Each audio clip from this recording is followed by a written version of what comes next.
Praise the Lord. प्रभूच्या नावाला धन्यवाद देऊ या प्रियांनो, या सुंदरशा वेळेसाठी की देवबाप्पांनी या सायंकाळच्या समयी आपणा सर्वांना या ठिकाणी एकत्रित केलं आहे. म्हणून देवाचा गौरव करण्यापूर्वी आपण प्रार्थनेमध्ये जाऊया आणि मग आपण देवबाप्पाचं पुढचं कार्य करूया. प्रार्थना करा सुनीताताई. पवित्र पवित्र पवित्र हे सेनाधीश आकाश आणि पृथ्वीच्या निर्माण करत्या माझ्या महान परमेश्वरा बाप्पा, तुला उंचवते जेवढते माझ्या परमेश्वरा बाप्पा. दिवसभर सांभाळून या संध्याकाळच्या समय बाप्पा तू प्रार्थना करण्यास संधी दिली म्हणून तुला धन्यवाद देते माझ्या परमेश्वरा. आम्ही प्रार्थना करत असताना बाप्पा, वचन ऐकत असताना बाप्पा तुझी महान अशी उपस्थिती असू दे माझ्या परमेश्वरा बाप्पा. तुझे सेवक बाप्पा जे वचन घेऊन आले बाप्पा, ते वचन बाप्पा तू आशीर्वाद देते बाप्पा आणि आम्हाला ते समजण्यात तू चांगला संत करून दे बाप्पा. इथून पुढचा वेळ समय मी तुझ्या हाती देते बाप्पा. ही लहान प्रार्थना येशूच्या नावात केली म्हणून ऐकते. आमेन. काय प्रार्थना केली ग? नेहमी प्रार्थना करताना आवाज थोडा मोठा ठेवायचा. हर ठिकाणी व्यक्ती असो, स्त्री असो, हर ठिकाणी आवाज तुमचा लहान असला ना देव बाप्पाला मान्य, पण प्रभूच्या सानिध्यामध्ये, प्रभूच्या आत्म्याच्या उपस्थितीमध्ये आपण घाबरू नये, लाजू नये किंवा आणखी काय मनात आहे शासन ते करू नये. कारण देवबाप आपल्या लेकराच्या मुखातून आवाज ऐकण्याचा उत्सुकता असतो आणि देवबाप ज्यांना दाखवतो मी त्यांनाच प्रेयर करायला येतो.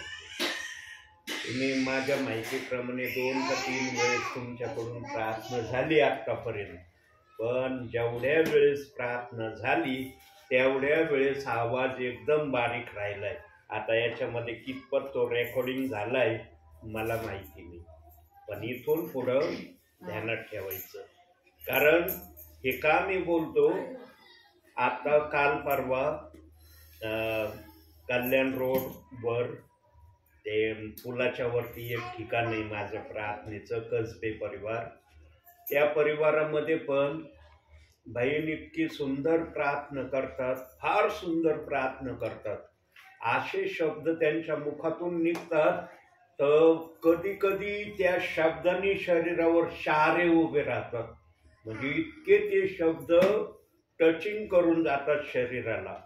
पण त्या पण बहिणीची एकच प्रॉब्लेम होती, तुमच्यासारखाच आवाज एकदम हळू आवाजामध्ये प्रार्थना करायची. मग त्यांना परवा मी त्या ठिकाणी होतो प्रेयरला, त्यांना म्हणलं ताई तुमच्या प्रार्थनेविषयी खूप जणांनी तारीफ केली की फार सुंदर प्रार्थना तुमची असली, पण तुमचा आवाज फार बारीक असतो. काही जणांनी तुमच्या आवाजावर फक्त थोडीशी नाराजी दाखवली की आमच्या बहीण घाबरतात की काय बोलायला. मग त्यांना म्हणलं आज तुमच्या थ्रूच प्रार्थना होणार आहे. त्यांची प्रार्थना बघा, मेसेज त्यांचा टाकलाय मी आज काल सकाळी टाकलाय. इतक्या जोरात त्यांनी प्रार्थना केली, फार जोरात प्रार्थना, म्हणजे असं काय खूप जोरात ओरडे नाही, पण जसा आवाज असतो त्याप्रमाणे केली आणि ऐकणाऱ्यांना पण ती प्रार्थना खूप आवडली. सर्व ठिकाणी लाजायचं, सर्व ठिकाणी आपली भीती व्यक्त करायची, देवाच्या सानिध्यात नाही.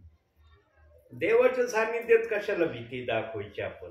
आमच्या मोहनताईंचा आवाज कसा खानखान आहे, आमच्या मोहनताईंचा लय खानखान आवाज निघतो. आता शेवटची प्रार्थना मोहनताईंकडेच आहे, सुरुवातीची नाही तर शेवटची. प्रियांनो, अंतिम समय स्टार्ट झालेला आहे, पण अंतिम समयामध्ये आकाशामध्ये पण एक प्रमाण वारंवार देवबाप माझ्या मुखातून प्रगट करतोय. फक्त शुक्र तारा सोडून, शुक्र एक तारा असा आहे की तो तारा ज्या स्थितीत आहे त्या स्थितीमध्ये तो आहे, त्याच्यामध्ये काय देवबाप्पांनी बदल केलेला नाही. बाकी शुक्र तारा सोडून तुम्ही कोणत्याही ताऱ्याकडं आता जरी जाऊन आकाशात पाहिलं ना तुम्ही, तुम्हाला तारे निरनिराळे रंग बदलणारे दिसतील. कोणताच तारा असा आकाशामध्ये नाही की तो रंग बदलित नाही. मेघ धनुष्याला जितके रंग असतात 7, त्या 7 सातीच्या 7ही रंग ताऱ्यांमध्ये वेगवेगळ्या प्रकारे दिसायला सुरुवात होती. प्रियांनो, देवाचं आगमन साधं आगमन नाहीये. राजाचं येणं साधारण येणं नाही. ज्याने आपल्या शब्दाने आकाश पृथ्वी निर्माण केली, त्याच्या स्वागतासाठी सगळं आकाश सज्ज झालंय. सगळ्या आकाशामध्ये गतविद्या बदलून गेल्या आहेत. परंतु मनुष्यच असा आहे की तो अजूनही पूर्णपणे प्रभूच्या स्वागतासाठी तयार नाही. अजूनही प्रभूच्या हाताने घडलेला व्यक्ती प्रभूच्या वचनाला दोष लावायचं सोडून देत नाही. अजूनही त्याच्या मनामध्ये प्रेषितांचे कृत्य 2 अध्याय 38व्या वचनाला दोष लावण्याची प्रक्रिया काही जणांच्या हृदयात आहे. सेवक हे देखील त्यामध्ये आहे. प्रियांनो, देवाच्या वचनाला दोष लावून काही उपयोग होणार नाही. पवित्र आत्म्याच्या शब्दाला दोष लावून ते स्वतः प्रभूच्या नजरेमध्ये अपराधी ठरत आहेत. ते तर अपराधी ठरतच आहेत, परंतु बहुसंख्य विश्वासणाऱ्यांना या सेवकांनी अपराधी केलंय. काही जण तर इतके कट्टर अपराधी झालेत प्रियांनो की त्यांना त्या वाचनाचा रेफरन्स ऐकायची इच्छा होत नाही. तो रेफरन्स जर मुखातून निघाला सेवकाच्या, तर त्यांना काय व्हायला सुरुवात होती शरीरामध्ये सांगता येणार नाही. आणि ज्यांना ते कंट्रोल करता येत नाही, मग ते बोलायला पण घाबरत नाही. यांनो, आज सेवकांचा ना सन्मान तसा होत नाही जसा सन्मान व्हायला पाहिजे. आणि सेवकाचा सन्मान कमी करणं याला जबाबदार सेवकच आहे. विश्वासणारे याला जबाबदार नाही.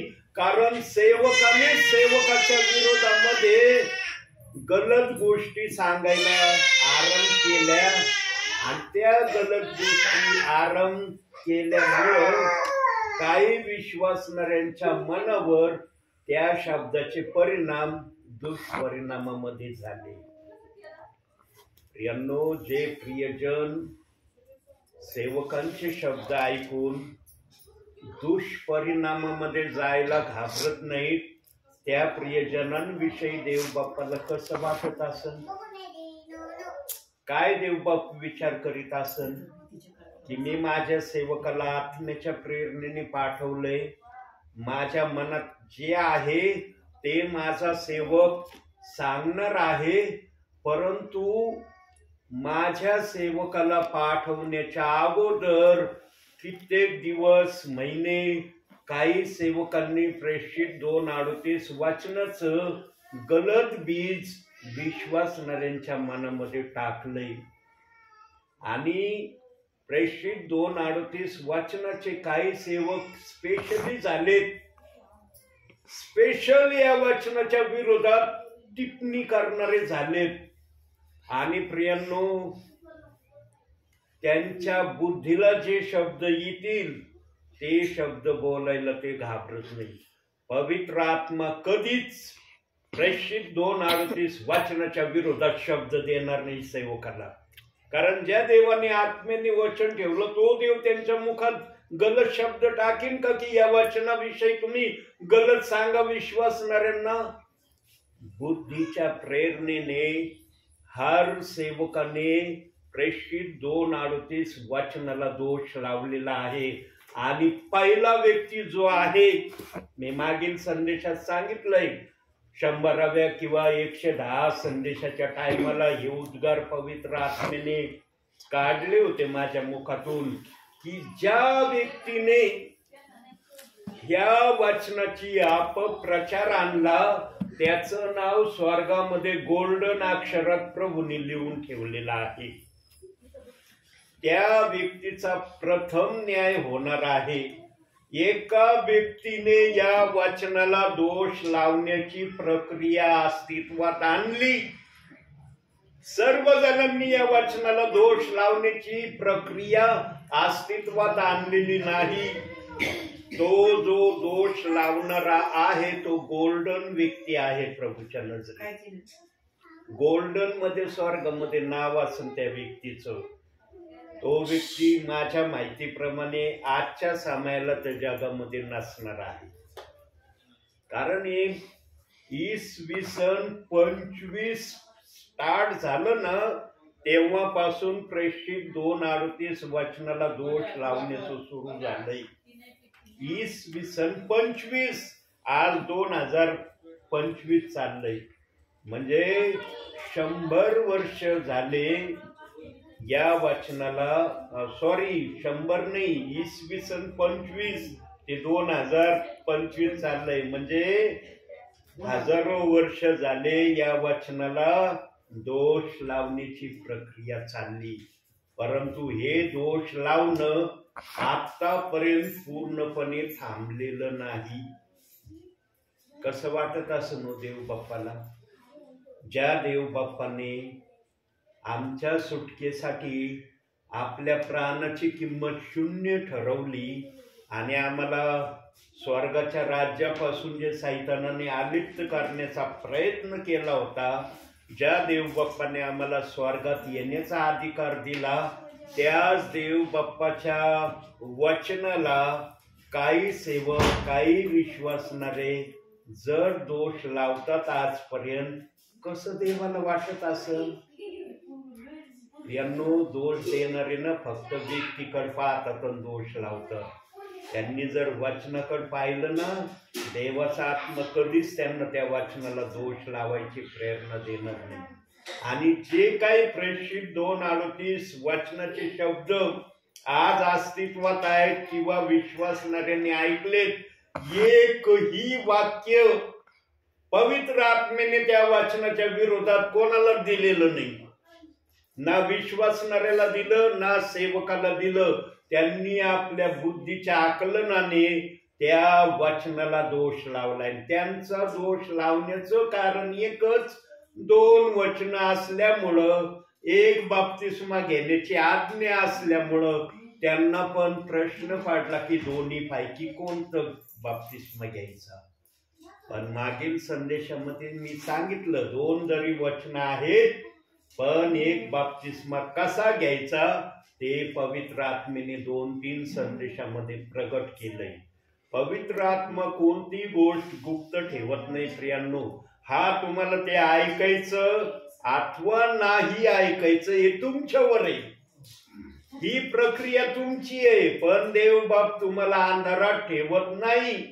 आणि जो सेवक आत्मेने येतो, आत्मा त्या सेवकाच्या मुखातून प्रगट केल्याशिवाय राहत नाही. कारण विश्वासणारे जरी सेवकाला नाही बोलले, पण त्यांच्या मनामधली धुगधुगी पवित्र आत्मा ओळखतो. आणि पवित्र आत्मा कोणाच्या हृदयात धुगधुगी ठेवायला मागत नाही. आणि देवाचा आत्मा त्यांनाच वचन सांगायची प्रेरणा देईल सेवकांना, ज्यांना देव बाप्पाने सांगायचं ठरवलंय. देव बाप असं कोणालाही सांगण्यासाठी सेवकाला पाठवणार नाही. देवाने ज्यांच्यासाठी निवड केली की यांना हे वचन ऐकवलं जाणार आहे, मग निर्णय घेणं मनुष्याच्या हातात. एदेन बागेच्या प्रक्रियेची प्रभू अपेक्षा करतो. आदामाने जसे परमेश्वराची इच्छा भंग केली, तसं तुम्ही विश्वासणारे प्रेषित 2:38 वचन ऐकून देव बाप्पाची इच्छा भंग करताल का देव बाप्पाची इच्छा पूर्ण करताल, याकडे देव बाप्पाचं लक्ष आहे. म्हणून आमचं हे जे बोलणं आहे ना, या बोलण्यावर सर्व काही अवलंबून आहे. आमचं बोलणं हे अतिशय महत्वाची भूमिका या प्रक्रियेमध्ये ठेवतं. मग ती चांगली भूमिका असते किंवा वाईट भूमिका असते. आणि आजचा संदेश पण याच वचनाच्या अनुषंगावर आधारित आहे. म्हणून काढूया आजचं वचन आपण ज्या वचनातून देवबाप बोलणार आहे. नीतिसूत्रे 18 नीतिसूत्रे 13 अध्याय 3 वचन. 3 का? जो आपले तोंड सांभाळतो तो आपला जीव राखितो, जो आपले तोंड वाचतो त्याच्यावर अरिष्ट येते. पाहिलं काय देवबाप्पाचा शब्द आलाय. जो आपले तोंड सांभाळितो तो आपला जीव राखितो. ज्याने आपला जीव वाचवला त्याचा आत्मा वाचल्याशिवाय राहील का? जीव आहे तर आत्मा आहे. जीवच नाही राहिला तर मग आत्मा तर निघूनच जाणार आहे.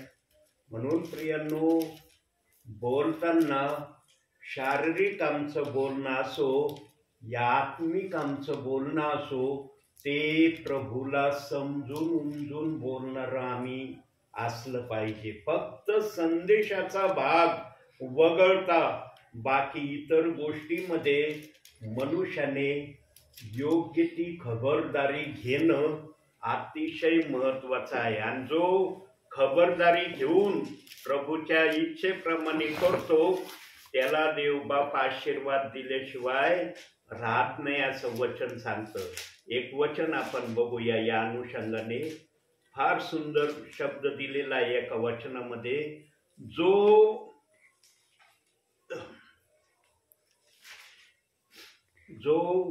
योग्य उत्तर देतो तो प्रभूचे चुंबन घेतो, अशा प्रकारचा शब्द आहे. नीतिसूत्रातच दिलेला आहे मला. 24वा अध्याय करा आणि 26वं वचन बघा. जो योग्य उत्तर देतो तो जणू काय ओठांचे चुंबन घेतो. बघितलं? देतो, चुंबन देतो आहे ना. प्रियांनो, देव बाप्पाने बोलण्याला सुद्धा सन्मान दिलेला आहे, पण योग्य उत्तर पाहिजे. ऐकणाऱ्यांना प्रसन्नता जर झाली तर मग परमेश्वराला किती प्रसन्नता होईल.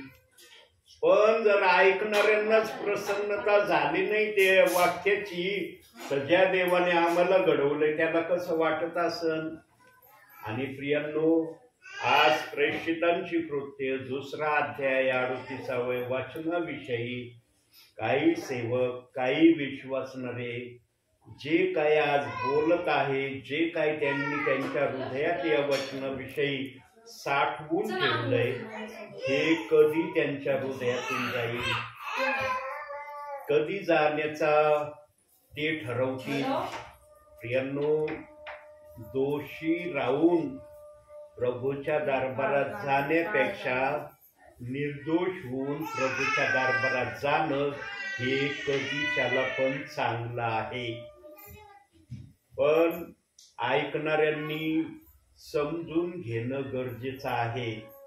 प्रियांनो, पवित्र आत्मा नेहमी सत्य बोलतो आणि पवित्र आत्मा घाबरत नाही बोलायला. काही विश्वासणारे तर असे सेवा क्षेत्रामध्ये मला दिसले, मला अनुभव आला त्यांच्या बोलण्यातून, त्यांच्या वागण्यातून. एखाद्या वेळेस ते देवाचं ऐकणं नामंजूर करतील, पण देवाच्या सेवकांनी जे सांगितलंय ते करण्यापासून माघार घेणार नाही असे काही विश्वासणारे मला बोलणे देखील. सेवा क्षेत्रात बघा कोणकोणत्या गोष्टी पवित्र आत्म्याच्या ध्यानात आहेत, ज्या माझ्या ध्यानात राहिलेल्या नाही. ते इथपर्यंत बोलायला घाबरले नाही. ते म्हणले आम्ही एखाद्या वेळेस देव बाप्पाचं टाळू ऐकायचं, पण आमच्या सेवकांनी जे सांगितलं ते आम्ही कधीच टाळणार नाही. प्रियांनो, कसं वाटत असून देव बाप्पाला ज्या विश्वासणाऱ्यांनी, आता हे कोणते विश्वासणारे बोलले मला सेवेमध्ये, माझ्या ध्यानात नाही, पण देव बाप्पाने मला जर हे आठवून दिलंय तर निश्चित हे झालेलं आहे. कारण पवित्र आत्मा कधी खोटं बोलत नाही हे मी नेहमी तुम्हाला सांगितले. सगळे खोटं बोलतील, सगळे एकमेकाला ठकवतील, पण पवित्र आत्मा कधी कोणाला ठकवणार नाही, फसवणार नाही. जे झालं आहे तेच पवित्र आत्मा सेवकाच्या मुखातून प्रगट करेल. पण त्या सेवकाने सेवा केली असलेली पाहिजे, तो सेवेला गेलेला असला पाहिजे, तर त्याला अनुभव येईल. अनुभव घरात बसल्याने कधीच येत नाही. हा, इतरांचे संदेश जर तुम्ही मोबाईलवर ऐकले, टीव्ही चॅनलवर जर ऐकले, तर बसल्या बसल्या तुम्हाला एखाद्याच्या संदेशातून अनुभव येईल. पण ज्यांचे तुम्ही संदेश ऐकता त्यांच्याजवळ अनुभवाचा साठा आहे, कारण ते फिरलेत, ते घर बसल्या त्यांनी अनुभव घेतला नाही, ते सेवेत गेले आणि त्या गोष्टीचा त्यांनी सामना केला, म्हणून त्यांच्याजवळ अनुभव आहे. आणि जे सेवक अशा रीतीने सेवा क्षेत्रामध्ये प्रभूला दिसले, पवित्र आत्मा त्यांच्या सेवा क्षेत्रात झालेल्या घटना निश्चित त्यांच्या मुखातून प्रगट करेल. जे आज घटना माझ्या मुखातून देव बाप्पांनी प्रगट केली. प्रियांनो, मनुष्य इतका स्वतःला बेकाबू करत चाललेला आहे की त्याला आता माणसाचं भय जास्त येऊ राहिलंय, पण देवाचं भय कमी होत चाललंय. सांगा तर, जे प्रेषित 2:38 वचनाची खुलेआम निंदा करतात, खुलेआम वादविवाद करतात, खुलेआम कुरकुर करतात, त्यांच्या हृदयात त्या वचनाविषयी किती भय असन हो, किती भय असन त्या वचनाविषयी. काय त्यांचं मन त्या वचनाविषयी त्यांच्याशी बोलत असन. अहो, त्या वचनाला त्यांच्या हृदयात ना कुठल्याच प्रकारची जागा नसल, त्यांनी कुठलीच जागा त्या वचनाला दिलेली नसल. असं सर्व जणांचं नाही, काही जणांचं आहे. जे त्या वचनाच्या विरोधात आहेत त्यांच्यासाठी हे वाक्य आहे. जे त्या वचनाच्या विरोधात नाही, सन्मान तर करायचा पण दाखवायचा नाही, असे पण काही विश्वासणारे मी सेवा क्षेत्रामध्ये पाहिले. पास्टर आले की विसरून जायचं सगळं काही.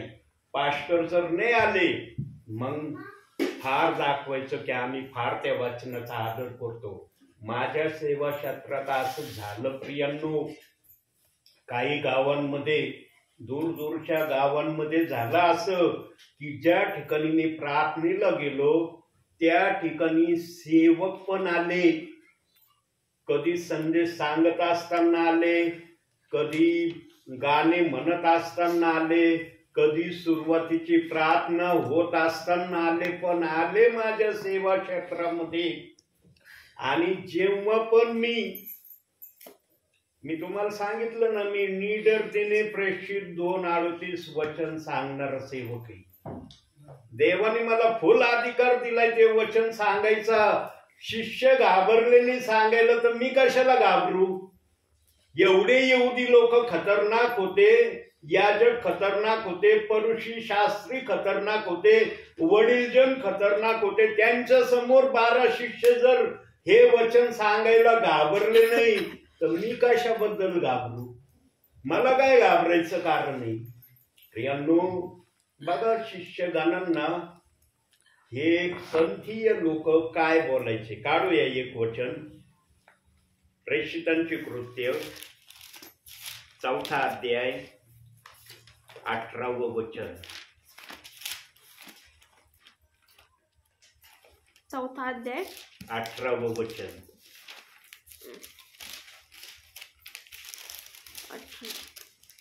मग त्यांनी त्यांना बोलावून असे निश्चय सांगितले की येशूच्या नावाने अगदी बोलू नका अथवा शिकवूही नका. बघा, जेव्हा ते असं बोलायला लागले हे पंथीय लोक, त्या वेळेला शिष्यगण म्हणले का, अहो तुमच्या शब्दाला ऐकूनच आम्ही घाबरून गेलो, आमचा थरथर काप सुरू झाला. आता तुम्ही आम्हाला खबरदार केलं, तुम्ही आम्हाला सांगितलं आहे, आता आम्ही या वचनाच्या विरोधात काही एक शब्द कोणाला सांगणार नाही, किंबहुना आम्ही प्रचार करायला जाणं बंद करून टाकू. लिहिलंय का वचनामध्ये असं?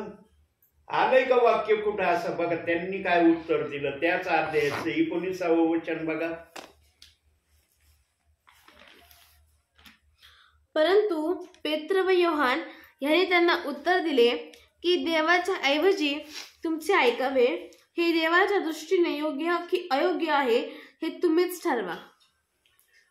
याच्यात बघा ओबीमध्ये, परंतु पेत्र व योहान यांनी त्यास उत्तर दिले की देवापेक्षा तुमचे ऐकावे हे देवाच्या दृष्टीने योग्य की अयोग्य याचा तुम्हीच विचार करा.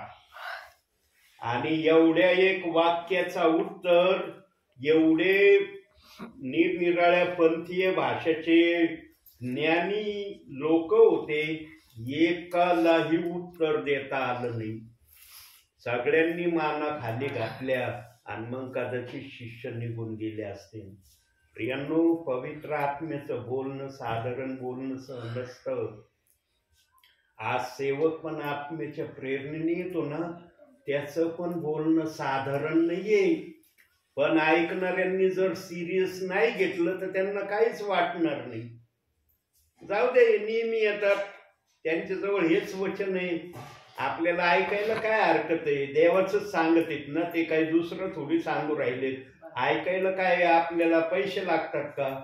प्रियांनो, देवाचं वचन आहे ते, कोणा माणसाचं वचन नाहीये की जे ऐकायचं सोडून द्यायचं. आज ख्रिस्ती म्हणवणाऱ्या प्रियजनांना काही जणांना आशीर्वाद का नाही मिळत? कारण ते वचनाचा सन्मान तसा करत नाही जसा सन्मान वचनाचा व्हावा ही देव बाप्पाच्या आत्म्याची इच्छा आहे. प्रियांनो, जगामध्ये सगळ्यांच्या इच्छा भंग करा, आत्म्याची इच्छा भंग करू नका.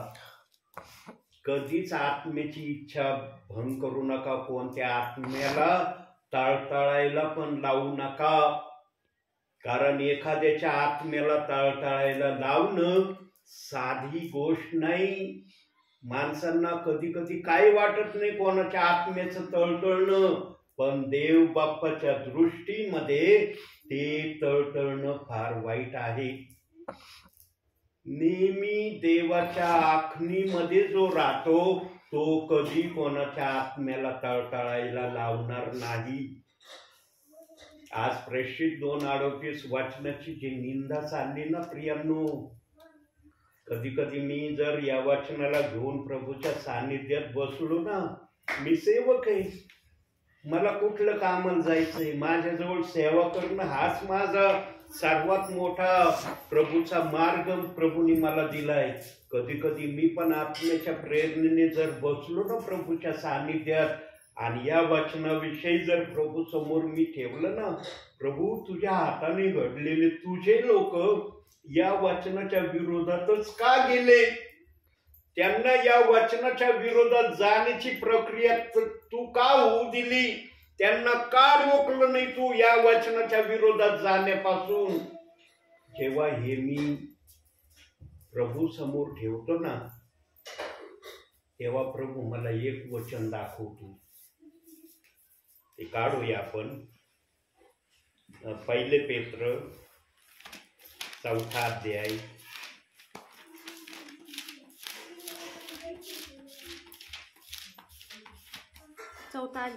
14 वचन.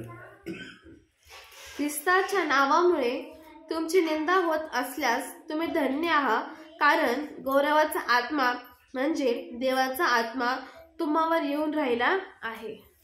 माणसाविषयी जर देव बाप्पाने असं निंदेचं उदाहरण ठेवलंय आणि जे वचनाची निंदा करतात त्याच्याविषयी देवाच्या मनात कसं असन?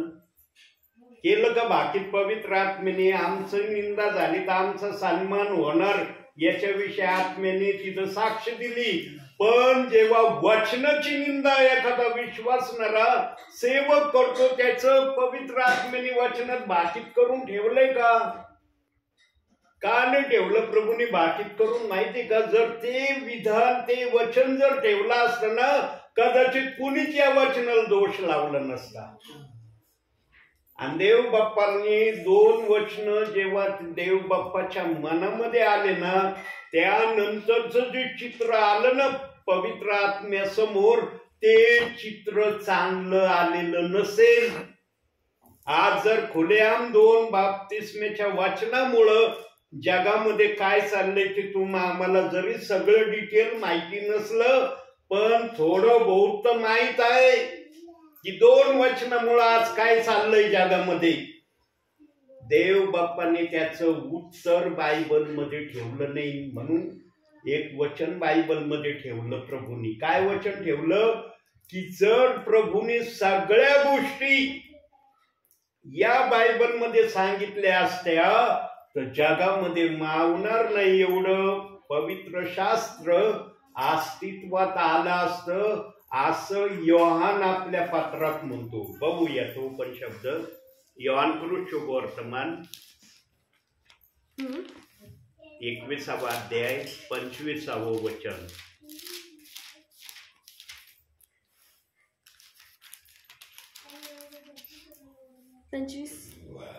येशूने केलेली दुसरीही पुष्कळ कृत्य आहेत, ती सर्व एक एक लिहिली तर लिहिलेली पुस्तके ह्या जगात मावणार नाही असे मला वाटते. बघितलं, पवित्र आत्मा ज्या पण गोष्टीचं स्पष्टीकरण करतो ते वचनाला धरून स्पष्टीकरण करतो.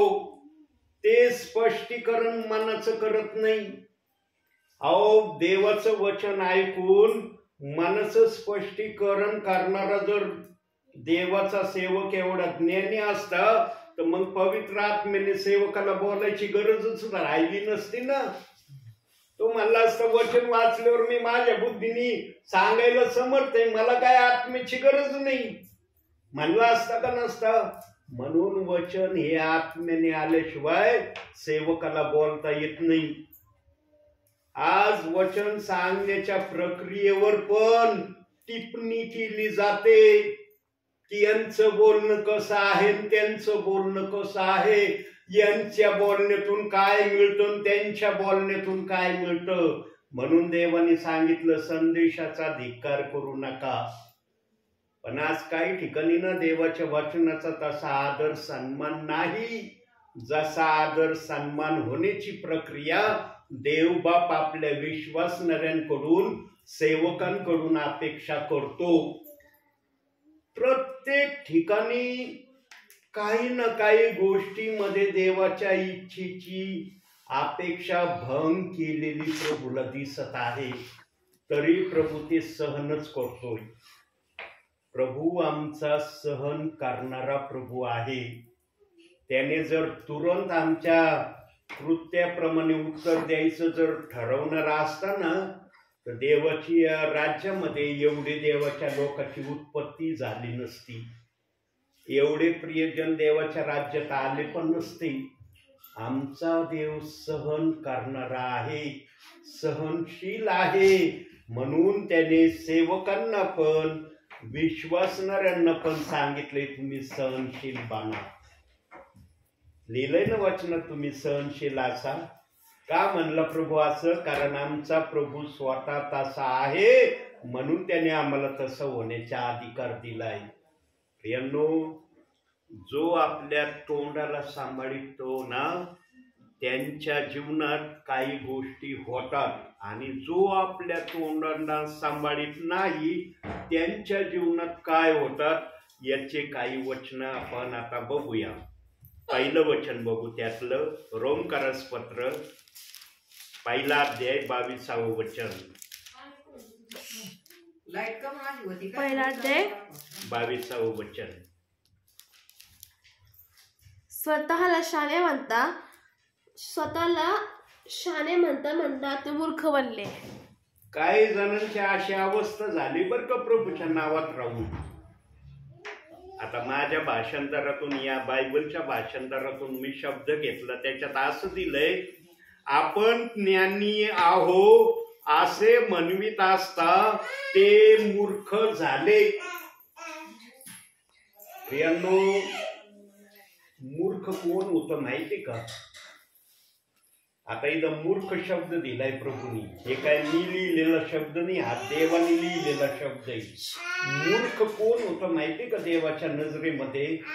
जो देवाच्या वचनाला त्या प्रकारे आपल्या जीवनामध्ये स्थान देत नाही, त्या प्रकारे आपल्या जीवनामध्ये वचनाप्रमाणे वागत नाही, त्याला देवबाप म्हणतो मूर्ख.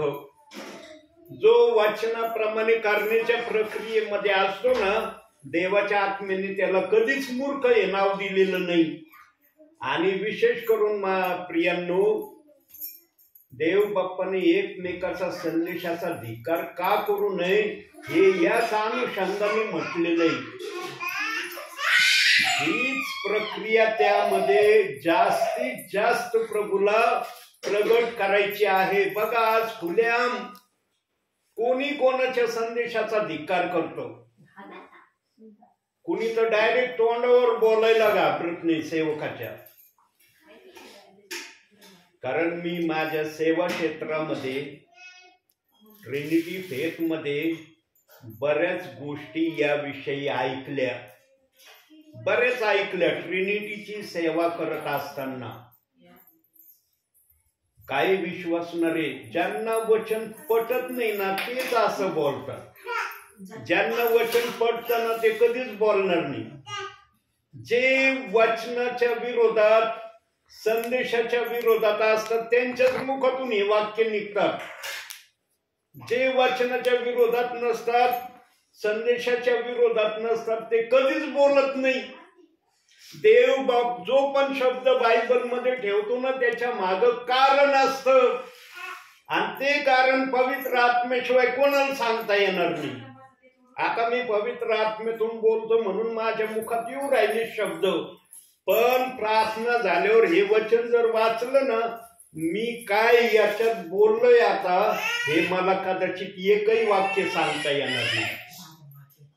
प्रियांनो, कोणत्याही व्यक्तीने स्वतःला इथपर्यंत सांभाळण्याचा जरूर प्रयत्न करावा की मी देवाच्या नजरेमध्ये मूर्ख ठरू नये. जो व्यक्ती देवाच्या नजरेत मूर्ख ठरला ना प्रियांनो, माणसाच्या नजरेत आपोआप मूर्ख व्हायला त्याला वेळ लागत नाही. देवबाप प्रगट करणारा देवबाप आहे आमचा. तो गुप्त गोष्टी प्रगट करणार आहे. बायबल मध्ये लिहिलंय, तुम्ही ढाब्यावर जर बोलले असले तर ते चव्हाट्यावर देवबाप प्रगट करणार आहे. आमचा देवबाप कोणती गोष्ट गुप्त ठेवीत नाही, पण तीच गोष्ट गुप्त ठेवतो ज्या गोष्टीत देवाचं गौरव आहे. ज्या गोष्टीत देवाचं गौरव नसेल ना, ती गोष्ट देवाला वाटलं ती प्रगट केल्याशिवाय तो राहणार नाही. म्हणून इथं दिलंय की आपण ज्ञानी आहो असे म्हणवीत असताना ते मूर्ख झाले. याच्यामध्ये विश्वासणाऱ्यांचे पण नाव आहेत आणि सेवकांचे पण नाव आहेत. इथं फक्त सेवकाचं नाव आहे, विश्वासणाऱ्याचं नाही असं नाही. दोन्ही प्रकारच्या व्यक्तींचं नाव या ठिकाणी आहे. म्हणून स्वतःला जर देवाच्या नजरेमध्ये मूर्ख होण्यापासून वाचवून घेण्याची अपेक्षा असेल तर त्याने वचनाकडे लक्ष द्यावं. आणि जो आत्म्याने खरेपणाने वचनाकडे लक्ष देईल ना, आत्मा कधीच त्याला हे सांगणार नाही तू या वचनाला दोष देत राहा. आज एक वचन बायबलचं टार्गेटचं वचन झालंय, त्या वचनाचा रेफरन्स सांगू नका, त्या वचनाविषयी आम्हाला काही कळवू नका, इथपर्यंतचा द्वेष राग काहींच्या मनात आलाय. अरे बायबल मध्ये देवाच्या आत्मेला ते ठेवायला भीती वाटली नाही, तुम्हाला ते वचन स्वीकारायला काय भीती वाटू राहिली? देवाने घाबरलं नाही ते वचन ठेवायला. हा फक्त पेत्र बोलला, तो अपवाद जर वगळला, कारण पेत्राला देव बाप्पाने सर्वात पवित्र व्यक्ती ठरवलेला आहे. सर्वात पवित्र व्यक्ती पेत्र आहे. म्हणून इतकं गोल्डन वचन सांगण्याची सेवा पेत्राला भेटली. येशूचा आवडता शिष्य कोण होता? योहान. बरोबर. योहानाला का नाही दिली बरं ही संधी? येशूचा सर्वात आवडता शिष्य योहान होता, पण योहानाला ही संधी नाही दिली. जो पाप करणारा पेत्र होता त्याला देव बाप्पांनी ही संधी दिली. का दिली त्याला? कारण त्याच्यामध्ये पाप प्रगट करण्याचं आणि पश्चाताप करण्याची वृत्ती त्याच्यात होती, आणि ही त्याची वृत्ती देवाच्या आत्म्याला जास्त आवडली, आणि म्हणून त्या वचनात पण पश्चातापाचा शब्द ठेवलाय. प्रियांनो, आम्ही वचनाच्या विरोधात जरी गेलो ना, देव बाप्पाला एवढा राग येत नाही, पण देव बाप्पाच्या वचनाचा पश्चाताप करून सोडून दिलं नाही, मग मात्र देव बाप्पाला राग आल्याशिवाय राहत नाही. म्हणून प्रियांनो, आम्ही भावी ख्रिस्ती जीवनामध्ये चालत असताना आमच्या मुखातून आम्ही काय बोलतो याच्याकडं जास्त लक्ष जर ठेवलं आणि वचनाकडं जर तुमचं लक्ष असलं, त्या व्यक्तीकडून कोणत्याही प्रकारचं देवाला दुखविणारी कृती तो तरी विश्वासणारा करणार नाही. आता पुढचं बघूया, दुसरा पॉइंट बघू. त्यासाठी उपदेशकाचं पुस्तक काढूया. आता दुसरी गोष्ट बघू. 5वा अध्याय 4th वचन. नीतिसूत्रानंतर उपदेशक. 5वा अध्याय 5वा अध्याय 4th वचन.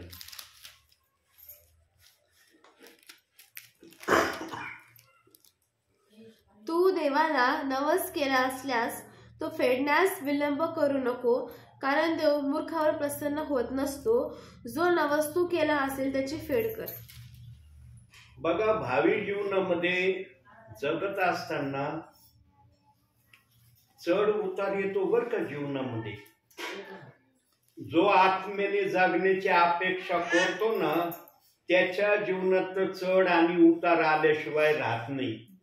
जो आत्म्याच्या प्रेरणेने जगण्याची अपेक्षा करत नाही, त्याचं जीवन कसं असेल ते मला माहिती नाही, पण जो आत्म्यामध्ये चालण्याचा प्रयत्न करतो ना, त्याच्या जीवनामध्ये चढ आल्याशिवाय राहत नाही.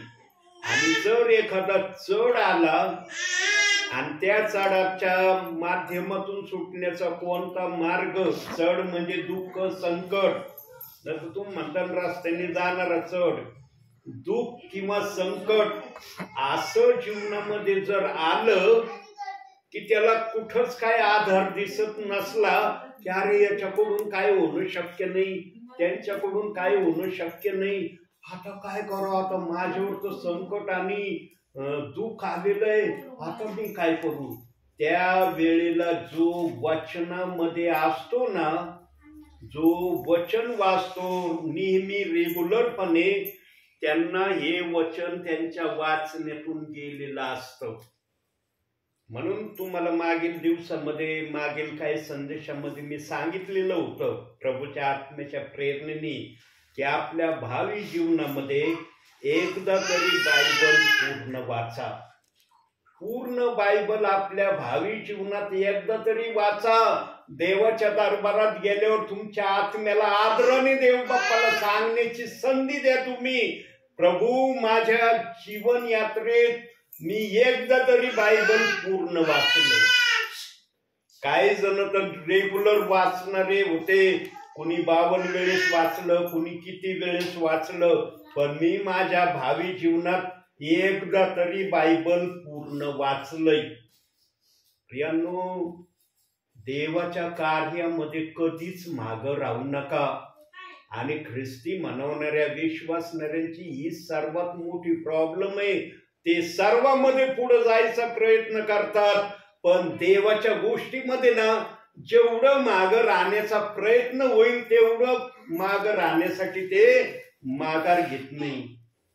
यांनो, शारीरिक सुख भोगण्यासाठी आत्मिक सुखाकडे दुर्लक्ष करणं, त्यांच्यासारखा दुर्दैवी विश्वासणारा या भूतलावर कुणी नाही. जो निस्ता शारीरिक सुख भोगण्याच्या नावाने प्रभूमध्ये आहे, त्या व्यक्तीला सुधारण्याची अंतिम समयामध्ये शेवटची घटका प्रभूने ठेवलेली आहे.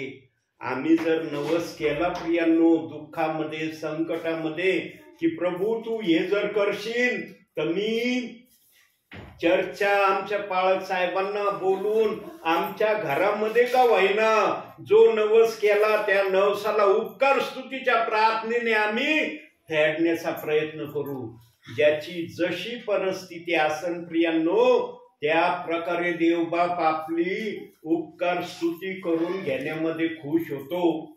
पण काही जणांना वाटतं अरे बापरे उपकार स्तुती आहे, मग आता ही उपकार स्तुती कशी झाली पाहिजे, फार धामधुमीत झाली पाहिजे, मी फार बेस्ट भोजन बनवलं पाहिजे, खूप लोकांचा समूह जर आला तर मी केलेला नवस देवाच्या सानिध्यात फेडला असं होईल.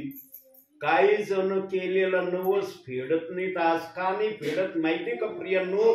त्याचं मुख्यत्वे करून ही कारण आहे. कारण त्यांच्याजवळ धामधुमीने देवाचं गौरव करण्याची ऐपत नसते, म्हणून ते म्हणत राहतात प्रभू जेव्हा माझे ऐपत येईल ना त्यावेळेला मी नवस फेडेन. पण देव बाप्पांनी त्यांना त्या संकटातून त्या दुःखातून जर सोडवलेलं असलं तर देव बाप पण अपेक्षा करतो अरे तू मंडळीच्या केवळ पास्टरांना जर बोलवलं त्यांनी जर संदेश दिला उपकार स्तुतीचा तुमच्या परिवारापुरता तुम्ही केलेला नवस तुम्ही फेडला असं मी मानीन. पण काही विश्वासणारे या गोष्टीला मान्यता देत नाही. त्यांची बुद्धी म्हणते नाही नाही फक्त परिवारापुरतं. आणि देवाचं सेवक येईन म्हणते बोलते ही का उपकार स्तुती झाली का? ही उपकार स्तुती नाही म्हणता येणार. खूप लोक जर आले तर म्हणता येईल ही उपकार स्तुती झाली. काही जण देवाचा नवस या विचारापायी फेडत नाही प्रियांनो. म्हणून देवाचं वचन परत वाजवाळ ते वचन तू देवाला नवस केला असल्यास तो फेडण्यास विलंब करू नको, कारण देव मूर्ख व प्रसन्न होत नसतो. जो नवस तू केलास त्याची फेड कर. जर त्याला नवस फेडण्यासाठी त्याच्या डोक्यात किंतु परंतुचा विचार जर त्याने नवस करताना घेतला तर देवाचं वचन 5वं वचन वाचवा नवस करावा आणि तो फेडू नये यापेक्षा तो मुळीच करणे बरे. देवबाप म्हणतो तुला जर तुझ्या डोक्यात शंका येत असली ना नवस मी तुझा ऐकलेला शब्द पूर्ण केल्यावर तुझ्या डोक्यात जर विचार आले अरे असं व्हावं तसं व्हावं ही परिस्थिती व्हावी ती परिस्थिती व्हावी मग मी नवस फेडीन असं जर तुझ्या मनात असेल तर तू नवसच करू नको. देव नवस करायची जबरदस्ती करत नाही. पण जर नवस केला तर देव बाप ती नवस फेडण्याची आशा विश्वासणाऱ्यांकडे करतो. पण आज काही विश्वासणारे सेवक आहेत का नाही मला माहिती नाही, पण विश्वासणारे नवस करतात पण काही कारणामुळं नवस फेडीत नाही. प्रियांनो देवाला केलेला नवस तुम्ही हार मध्ये फेडावा ही देव बाप्पाची इच्छा असते. देव बाप आमिर आणि गरीब हे कधीच बघत नाही. तो फक्त हृदय पाहणारा देव आहे. याला माझं सन्मान करण्याची किती इच्छा आहे. आणि देवबाप ज्यांना इच्छा शक्ती देतो ना त्यांनाच नवस करण्याची पण संधी देतो. नवस उठून सुटून कुणी पण करत नाही प्रियांनो. जे नवस करतात ना त्यांच्याकडे देव आशा करतो की तू बोललेला शब्द पूर्ण कर. आज याही माध्यमातून देव बाप्पाची काही विश्वासणारे आशा भंग करत आहे. बघा विश्वासणारे कसे आहेत, कसा त्यांचा विश्वास आहे प्रभू मध्ये राहून. आता पुढचं बघूया. तिसरी गोष्ट बघू मत्तेकृत शुभ वर्तमान. तिसरी गोष्ट बघू आता याचा दुष्परिणाम. 12वा अध्याय 36वे वचन.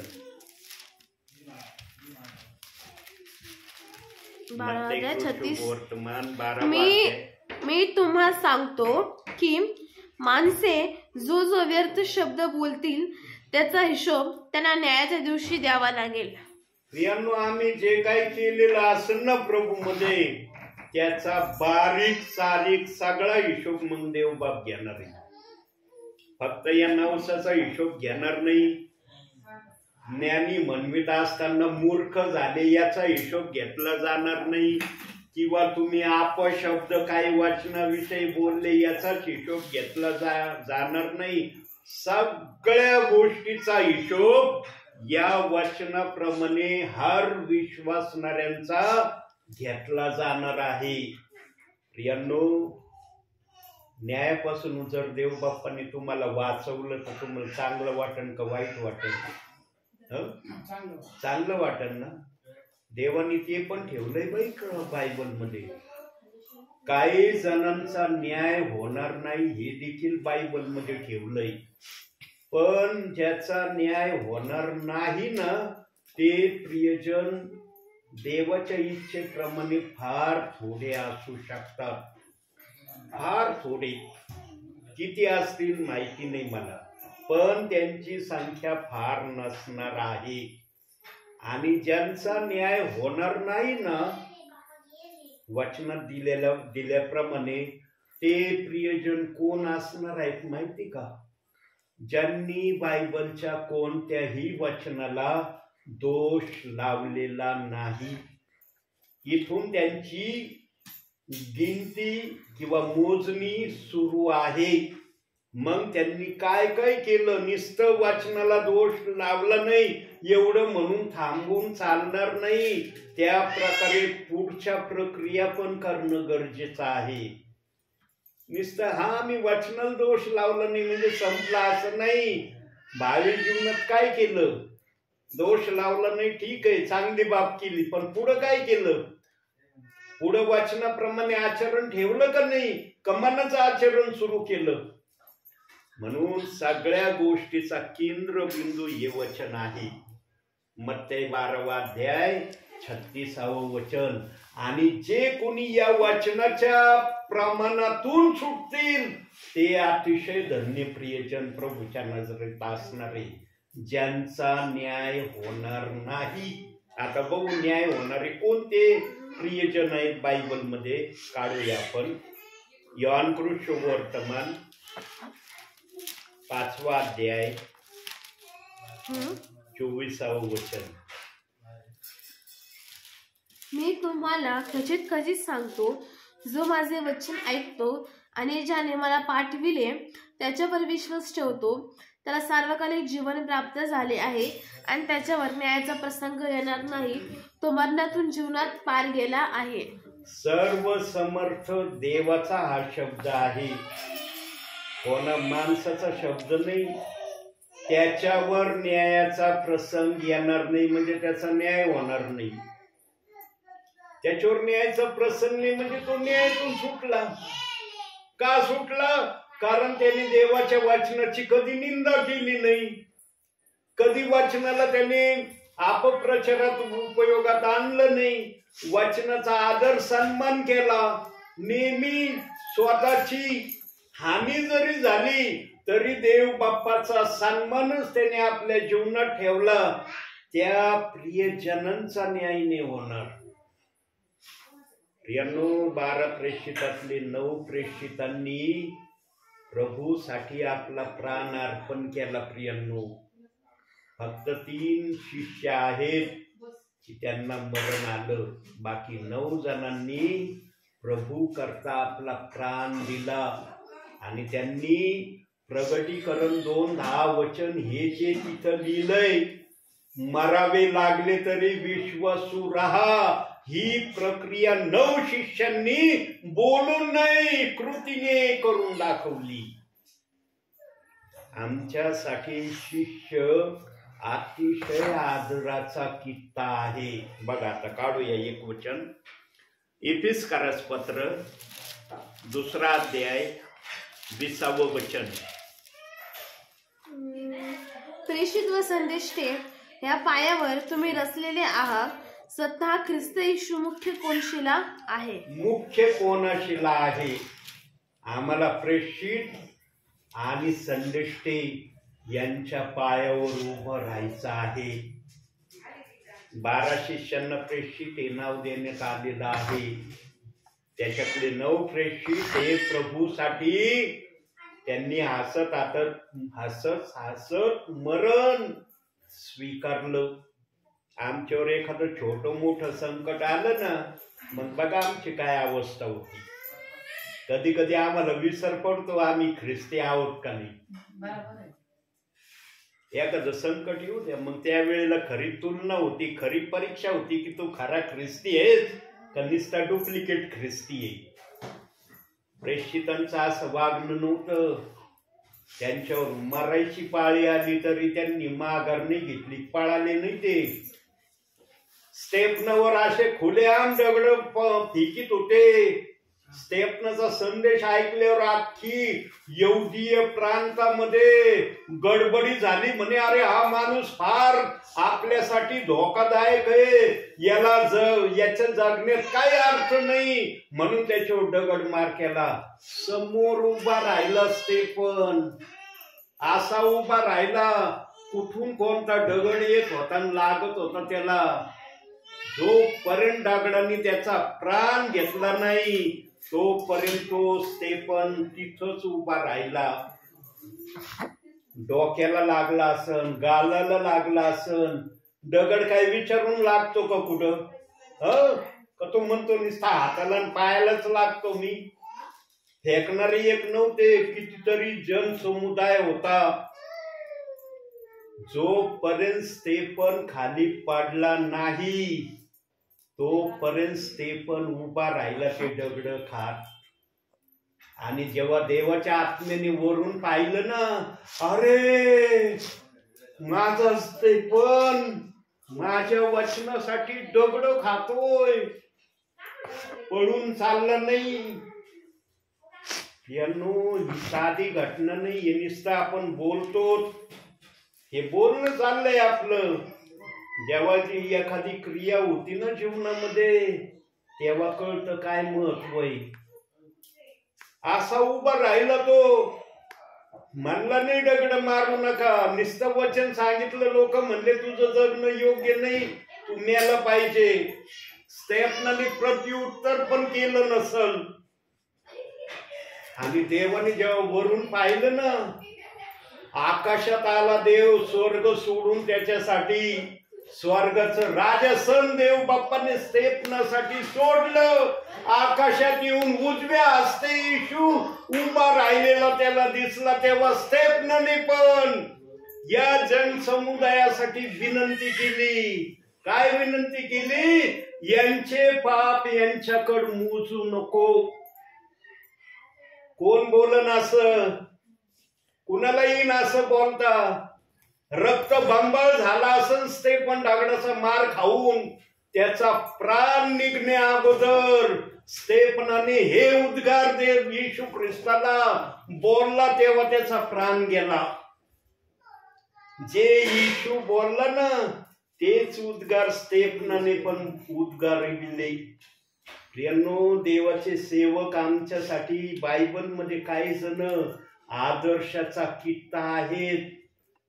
सेवकांनी ना या सेवकांचा आदर्शाचा कित्ता घ्यावा की मारायची पाळी आली त्यांच्यावर तरी त्यांनी आपल्या प्राणाची किंमत शून्य समजले.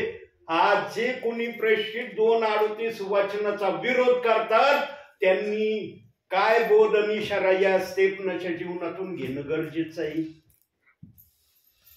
पवित्र आत्मा अंतिम समयात आपल्या मनातल्या सर्व गोष्टी सांगणार आहे. प्रियांनो, जो ऐकून शहाणा होतो ना, नीती सूत्रात सांगितले तो अति शहाणा आहे, हुशार आहे म्हटले, हुशार. पण जो ऐकून शहाणा होत नाही ना त्याच्यासारखा मूर्ख पण कुणी नाही. म्हणून जो ऐकून शहाणा होईल ना तो देवाच्या नजरेमध्ये फार आदर्शाचा विश्वासणारा होईल. काय बनायचं नाही तुम्हाला आदर्शाचा कित्ता देवाच्या नजरेत. काही जण ना माणसाच्या नजरेमध्ये फार आदर्शाचा कित्ता बनायची इच्छा ठेवतात. मी हे पण माझ्या सेवा क्षेत्रात पाहिले. माणसाच्या नजरेत जरूर आदर्शाचा कित्ता राहा प्रियानो. देवाने याचा विरोध केला नाहीये की तुम्ही माणसाच्या जीवनामध्ये आदर्शाचा कित्ता राहू नका. पण देवाने हे नाही ना सांगितलं की तुम्ही देवाच्या नजरेमध्ये विरोधाचा कित्ता बना. सांगितलंय का वचनामध्ये? वचनामध्ये काय सांगितलं बघूया. लूकाकृत शुभवर्तमान बघूया जरा एक वचन, 14वा अध्याय 11वं वचन बघा. कारण जो कोणी आपणाला उंच करीतो तो नमविला जाईल व जो आपणाला नमवितो तो उंच केला जाईल. ही आहे देवाचं बोलण्याची किंवा करण्याची परिभाषा. आज विश्वासणारे काही जण माणसाच्या नजरेमध्ये उंच होतात पण देवाच्या नजरेमध्ये खालच्या पातळीला. मनुष्याने नेहमी देवाच्या नजरेमध्ये उंच पातळीला असलं पाहिजे. म्हणून देवबाप म्हणला जो प्रभू समोर नम्र होतो तो उंच केला जाईल. तुम्ही प्रभू समोरच नम्र नाही, मग कोण तुम्हाला उंच करणार आहे? कोण करील उंच? माणसासमोर किती तुम्ही नम्र राहिले ना, भविष्यात एकदा ना एकदा तुम्हाला ते माणसं खालच्या पातळीला आणल्याशिवाय राहणार नाही. ते कधीच म्हणणार नाही तू उच्च पातळीला राहा, मी खालच्या पातळीला राहतो. ज्याची त्याची चढ ओढ चालली आज, मी उंच पातळीला असावं. पण जो विश्वासणारा, जो सेवक देवाच्या नजरेमध्ये उंच होण्याचा प्रयत्न करतो, तो सेवक, तो विश्वासणारा प्रभूच्या नजरेत धन्य आहे. तुम्ही माणसाच्या नजरेमध्ये धन्य होण्यापेक्षा देवाच्या नजरेमध्ये धन्य होण्याची आशा ठेवा. मग तुमच्या जीवनामध्ये तुमचा न्याय होण्याचा तुमच्यावर प्रसंगच येणार नाही. तुम्हाला देवाचं वचन शब्दशः जरी माहिती नसलं तरी देवबाप तुमचा न्याय करणार नाही.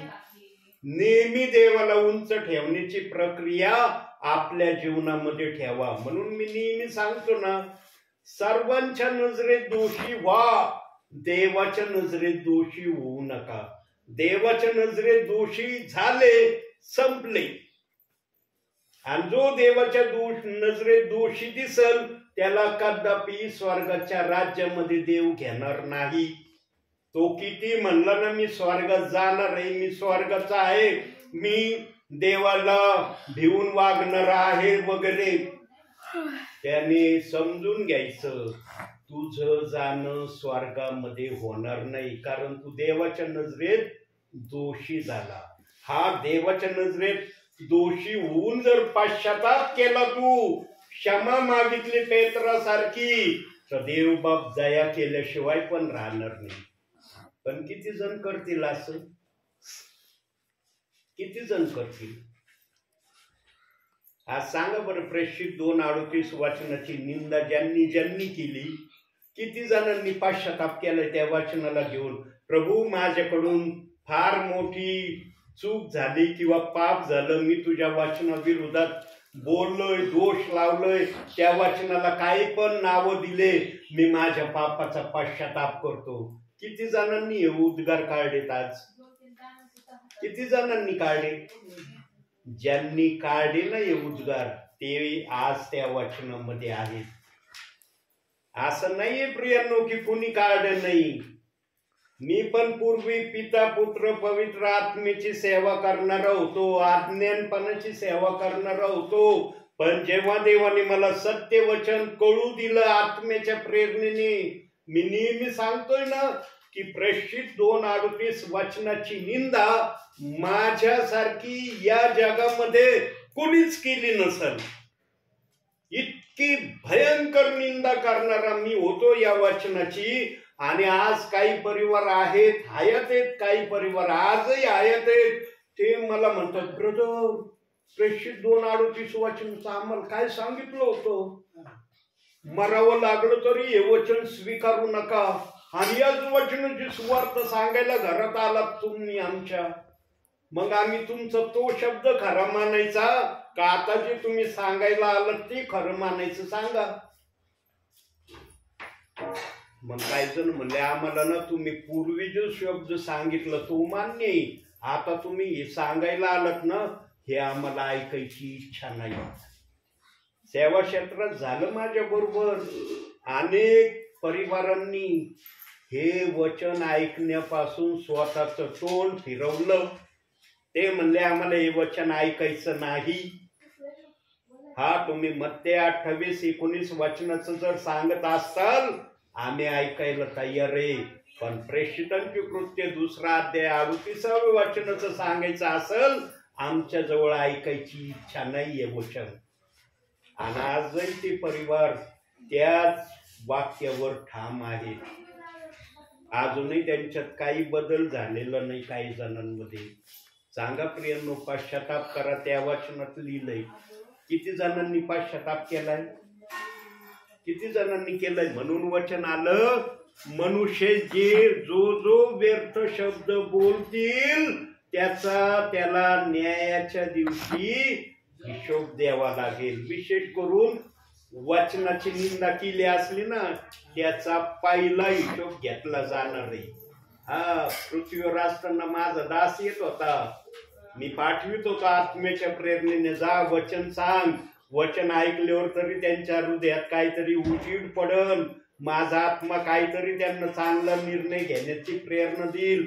पण तुम्ही वचनच ऐकलं नाही, वचनच ग्रहण केलं नाही. तुम्ही काय त्या वचनाप्रमाणे पश्चाताप करायला उभे राहतात. यांनो माझ्या जीवनात हे घडलंय. जेव्हा देवाने मला दर्शन दिलं ना तेव्हा मी देवासमोर नम्र झालो. आता मी देव बाप्पांनी जर मला दर्शन दिलं नसतं ना, मी खरं बोलतो, माझ्यातर्फे बोलतो की मी देखील प्रेषित 2:38 वचनात कदाचित आलो नसतो. पण देव बाप्पाला माझी दया आली. अरे हे फारच आज्ञेनी झालंय. लहान मुलापेक्षाही लहान झाला यो या वचनाविषयी. याच्या डोक्यात जे घातलंय ना कुणी ते काढायची त्याला इच्छा होत नाही. म्हणून देवाने मला दर्शन दिलं. आणि यशाया 8:20 वचन मला दाखवलं. हे वचन तुझ्यासाठी, याच्यावर तुला काय निर्णय घ्यायचा घे. जर या वचनावर निर्णय नाही घेतला तू जगामध्ये दिसणार नाही. कोणताही व्यक्ती किती जल्लाद असला ना तो देवासमोर नम्र झाल्याशिवाय राहत नाही. शाऊल एवढा जल्लाद होता, ख्रिस्ती लोकांना हातपाय बांधून तुरुंगात डांबायचा. पण दिमिश्काच्या वाटेवर जेव्हा शाऊलाला येशू ख्रिस्त भेटतो शाऊल देखील नम्र होतो. आणि नम्र झाल्यावर काही जण म्हणे हो आम्ही शाऊलाविषयी नाही नाही नाही नाही नाही नाही तो प्रभूच्या लोकांचा छळ करणारा आहे, आम्ही कसं काय मान्य करावा की तो छळ करणारा नाही. तू देवाचं वचन सांगणार झाला, आम्ही कसं मान्य करावा. नाही नाही आमचा विश्वास नाही बसत. आणि मग जेव्हा शाऊल त्या गावामध्ये गेला त्याने वचन सांगून सुवार्ता जेव्हा कळवली तेव्हा जे नाही नाही म्हणणारे होते त्यांनी विश्वास ठेवला. शाऊल आता प्रभू येशू ख्रिस्ताची सुवार्ता सांगणारा झाला. प्रियांनो, कोणत्याही व्यक्तीला हर ठिकाणी जरी नम्र नाही होता आलं ना चालेल, पण देव जर त्याच्या समोर आला ना त्याला नम्रच व्हावं लागल. का नम्र व्हावं लागल? कारण देवाने त्याला आपल्या हाताने घडवलेला आहे. मातीचा पुतळा प्रभूने आपल्या हाताने बनवलेला आहे. आणि ज्या देवाच्या हाताने मातीचा पुतळा घडवला तो पुतळा जर देवासमोर नम्र होत नाही तर मग देवाचं मातीचा पुतळा घडवणं काय कामाचं होईल का? म्हणून हर व्यक्ती देव बाप्पा समोर नम्र होणारच. पण धन्य ते प्रियजन आहेत जे वचन ऐकून नम्र होतात. ते फार धन्य आहेत बरं का. जे वचन ऐकून नम्र होतात ना ते प्रियजन फार धन्य आहेत. ज्याला देवबाप स्वतः दर्शन देतो ना तिथं तर देवाला माहिती आहे नम्रच होणार आहे. आता याचा सगळा घमंड, सगळा राग, सगळा द्वेष, सगळी कुरकुर माझ्या समोर निघून जाणार आहे. पण जे वचन ऐकून नम्र होतात त्यांच्यासारखे आशीर्वादित कुणी नाहीये. म्हणून हे वचन आलंय. प्रियांनो, सगळ्याचे दोषी व्हा, देवाच्या वचनाचे दोषी होऊ नका. आणि कुणी जर तुम्हाला दोषी करण्याच्या प्रयत्नात असेल त्यांना सांगा, बायबलच्या आत्म्याने कुठंच असं सांगितलं नाही देवाच्या वचनाला दोष लाव, किंवा कोणत्या व्यक्तीला, पेत्राला दोष लाव. कुठंच लिहिलं नाही बायबलमध्ये. प्रियांनो, देवासाठी काहीतरी करणारे बना. माणसासाठी तर सगळेच करतात, देवासाठी काहीतरी करा की जे पाहून देव आनंदी होईल. अरे याने माझ्यासाठी काहीतरी केलंय.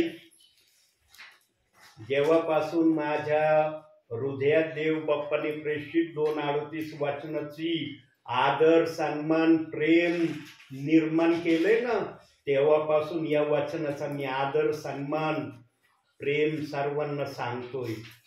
द्वेषाने कधीच या वचनाला मी कोणत्याच विश्वासणाऱ्याला सांगितलं नाही. देवाचा आत्मा कधीच मला द्वेषाने हे वचन सांगण्यासाठी पाठवणार नाही. नम्रतेच्याच भावनेने हे वचन मी जसा देव मला सांगायची इच्छा देतो तसं मी सांगत आहे. प्रियांनो, देवबाप तुम्हाला भेटायला येतोय. अहो, देवबाप भेटायला येणं साधारण समजू नका. देवाचं भेटणं साधी गोष्ट वाटत असेल तुम्हाला, काय नाहीये, सेवक येतो, यांना काय घरोघरी जाऊन सेवा करायचाच आदेश आहे. आले आमच्या घरी, काय झालं त्याच्यात? अहो, देव आला म्हणून आला सेवक, न तर सेवकाला काय गरज आहे तुमच्या घरी यायची? आहे का काय गरज त्याला यायची? अहो, देवाला आठवण येते, देवाला काळवाळा येतोय तुमचा. देवाचा हा निरोप.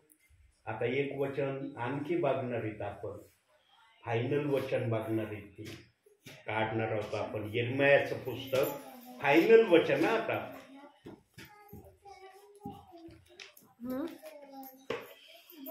13वा अध्याय 17वं वचन. पण तुम्ही ऐकले नाही, तर तुमच्या गर्वामुळे माझं हृदय एकांती शोकाकुल होईल. परमेश्वराच्या कळपाचा पाडाव होतो, म्हणून मी रडेन, माझ्या डोळ्यातून टपटप असे गळते. आता देवाला खुश करायचं का देवाला नाराज करायचं हे तुमच्या हातात आहे. पण तुम्ही ऐकणार नाही, हा पहिला शब्द तिथं देव बाप्पाने ठेवलाय. आणि नाही ऐकलं तुम्ही तर माझं हृदय आनंदीने दुःखी होईल, मी रडायला सुरुवात करीन. अहो, देवाला जर एखादा विश्वासणारा रडवतो, सांगा त्या विश्वासणाऱ्याची देवाच्या नजरेमध्ये काय किंमत राहील? काय किंमत राहील? देवबाप रडायसाठी आलाय का तुमच्या घरात? तुम्ही बसलात प्रार्थनेला, कशासाठी बसलात? आशीर्वाद घेण्यासाठी बसलात ना.